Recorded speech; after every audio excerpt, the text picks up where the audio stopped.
ಹಾಡಹಗಲೇ ಮನೆಯೊಂದರ ಬೀಗ ಮುರಿದು ಒಳನುಗ್ಗಿದ್ದ ಕಳ್ಳರು ಲಕ್ಷಾಂತರ ರೂಪಾಯಿ ಬೆಲೆ ಬಾಳುವ ಚಿನ್ನಾಭರಣ ಮತ್ತು ನಗದು ಹಣ ಕಳವು ಮಾಡಿದ ಘಟನೆ ಪುತ್ತೂರು ನಗರದ ಹೊರವಲಯದ ಬನ್ನೂರಿನಲ್ಲಿ ನಿನ್ನೆ ನಡೆದಿದೆ.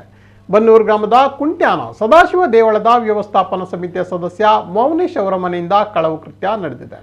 ಸೋಮವಾರ ಬೆಳಿಗ್ಗೆ ಮನೆಗೆ ಬೀಗ ಹಾಕಿ ಕೆಲಸದ ನಿಮಿತ್ತ ಹೊರಗಡೆ ಹೋಗಿದ್ರು. ಮಧ್ಯಾಹ್ನ 12 ಗಂಟೆ ವೇಳೆಗೆ ಹಿಂತಿರುಗಿ ಬಂದಾಗ ಮನೆಯ ಹಿಂಬಾಗಿಲಿನ ಬೀಗ ಮುರಿದು ಒಳನುಗ್ಗಿದ ಕಳ್ಳರು ಕಳವು ಕೃತ್ಯ ಮಾಡಿರುವುದು ಗಮನಕ್ಕೆ ಬಂದಿದೆ. ಚಿನ್ನದ ಸರ, ಚಿನ್ನದ ಕರಿಮಣಿ ಸರ, ಚಿನ್ನದ ಬ್ರಾಸ್ಲೆಟ್, ಚಿನ್ನದ 13 ಉಂಗುರ, ಚಿನ್ನದ 2 ಕೈಬಳೆ ಸಹಿತ ಒಟ್ಟು 6.90 ಲಕ್ಷ ರೂಪಾಯಿ ಬೆಲೆ ಬಾಳುವ 152 ಗ್ರಾಂ ಚಿನ್ನಾಭರಣ, 50,000 ರೂಪಾಯಿ ನಗದು ಹಣವನ್ನು ಕಳವು ಮಾಡಿರುವುದಾಗಿ ತಿಳಿದು ಬಂದಿದೆ.